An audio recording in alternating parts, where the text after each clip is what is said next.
After the World War, there were no factories when Sarao Motors began, just skill, metal, and the need to make a living. That work would eventually help define the jeepney itself. Today, we're telling the story of how Sarao Motors began. Let's hear from LJ Sarao tell the family story. Okay, so itong Sarao Motors, this was founded by my grandfather, Leonardo Sarao Sr. in 1953. Pero way before that, he started from a not so well-off family naman. He stopped ng grade 6 sa pag-aaral in order to help his parents put food on the table for his siblings. Then he got to work as a kargador sa Sangley Point sa mga Americans. Then naging ano rin siya, laborer. Basta yung kung ano-anong mga labor jobs na ginagawa niya noon. At isa sa pinakamalapit sa puso niya, yung pagiging kutsero o yung driver nitong kalesa. Medyo matagal niya naging trabaho yon and dun din siya napalapit sa mga kabayo. Kasi inaalagaan niya rin yung sariling kabayo niya. At isa din yun sa earliest exposure niya sa public transport.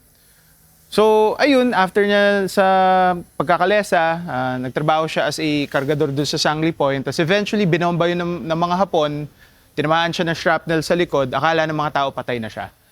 And may American na sundalo na nagdala sa kanya sa San Juan de Dios at yun yung sumalba sa buhay niya.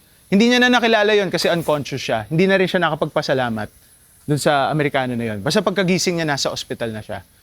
So, ayun, after nung gera, napakadaming supply nitong Willys Jeep dito sa Philippines. So, isa kami dun sa bumuo, sa mga naunang bumuo ng jeepney. Di namin inaangkin na kami yung nauna kasi marami po talagang gumagawa niya nung panahon na yon. So, ayun nga po, we were one of the first and we are one of the pioneer jeepney manufacturing companies dito sa Philippines. So, ang ginawa nila, kinonvert nila itong Willys Jeep, pinahaba para mas maraming makasakay. At yun yung panahon na yun, isa sa pinakamurang public transport. So until today, isa pa rin po ang jeepney sa pinakamurang mode of public transport dito sa Pilipinas. Tapos yun nga, yung gusto ko rin ikwento, kaya ba't kami may mga kabayo dun sa hood. Nung medyo nagkapera na yung lolo ko, nakabili siya ng farm sa Cavite. Tapos puro kabayo yung, ano niya, parang may rancho siya doon. At hilig niya talaga ay mag-alaga ng kabayo. Kasi isa yun sa mga bumuhay sa pamilya niya nung siya ay bata pa. And ngayon, para ma-immortalize yun, yung mga nasirang aluminum rims ng mga jeepney dati, in order to recycle it, tinunaw siya at kinast dun sa shape ng kabayo. So ayun, dun sa bagong model namin, may makikita kayong kabayo sa hood. So that is a symbol of what helped our family rise up from nothing. Not only does Sarao Motors hand-build jeepneys, any metal frames on wheels is well within their scope of capabilities. Another item they can build is a framework of a tuk-tuk. Yung sa mga tuk-tuk o yung parang e-bike yun. Sa Thailand, tuk-tuk tawag sa niya. So we did this bid kay Piaggio. So gumawa kami ng framing ng body niya. Pero wala, hindi siya natuloy. Pero nag-venture out din kami into this style of fabrication. Kasi anything naman na involves metal at may gulong, pasok yun sa mga work description namin. Sinuwerte rin yung kumpanya namin na sa amin pinagawa yung mga andas ng Quiapo Church. Bayad po yan, hindi po namin dinonate, hindi po namin kaya. So this was a commissioned work for the Black Nazarene. So kung familiar po kayo sa Translation tuwing January, ayun, dito po gawa yung mga andas mula 2009 hanggang 2025. So yung 2009 model, yung po nasa likod, at yung after pandemic po, na po yung ginagamit niya at may glass enclosure at ayun po yun. So at yun nga po, sinabi po nung mga ihos na gusto po nila naka-enclose na yung Nazareno after ng pandemic. Unang-una para maging safe po yung mga umaakyat at hindi na po mahulog at maprotektahan din po yung poong Nazareno. So ito po, nakasalamin na po siya. And for the past years, may mga naging issue ng fogging. So nagdagdag kami ng mga exhaust fans para mabawasan yon. Tapos ito naman po yung kauna-unahan na ginamit na andas na gawa po namin dito. So, ito po yung mas kilala talaga kasi mga halos 10 years po ito nagserbisyo bago po pinalitan ng bago. In the Philippines, andas refers to shoulder-borne floats or carts that carry religious statues during processions.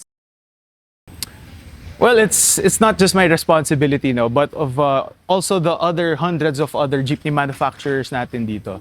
Kasi hindi naman namin inaangkin lahat ng credit kasi hindi naman kami ang only jeepney manufacturer dito.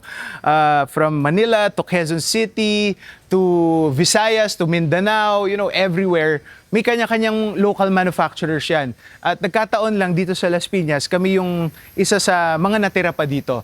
Pero responsibility naming lahat na i-preserve yung culture ng jeepney ay yung pagpatuloy na paggawa ng kalidad ng mga jeepney. Hindi yung mga bara-bara lang ginagawa na nagkokos ng mga aksidente.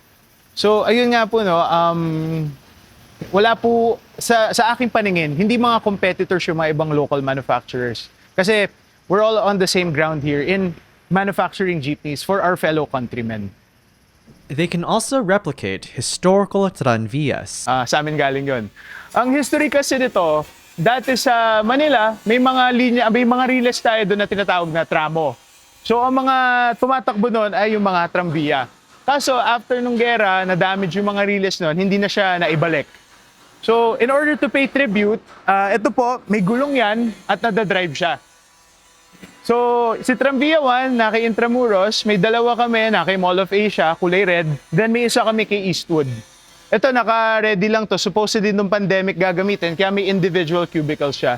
So ibabalik na namin siya doon sa dating configuration. So, nung pumutok yung balita ng modernization ng 2016, pinadala kami ng DOTR ng sulat na kaya nyo ba gumawa ng modern unit na may ganitong dimension? So, binigay na yung mga requirements sa amin. At ito yung naging product nung iyong mga unang-unang prototype namin for modernization. Ito, fully electric din. Kapartner namin dito noon si Legider Philippines. Local company siya na nagko-convert ng mga vehicles into EVs. So, ito yung charging port niya. So, yun. Ito yung dinisplay dati sa transport show ng DOTR and marami kami na-receive ng mga comments. Una, kaya na pala gumawa ng Pilipino ng modern-looking na jeepney. And pangalawa, sabi nila, ay nagmukha na siyang bus. So, after nito, yung susunod na prototype namin na ginawa is yung ganon, yung sa tabi ng Hennessy. Ang sukat niya ay pang modern unit, pero yung itsura at yung mga design concepts ng mga traditional jeepney yung ginamit namin. So, ayun, ito yung mga prototype namin. Pero yun nga, yung mga ganitong body, pwede naman siya lagyan ng diesel, electric, or gas kung ano mang gusto ng customer.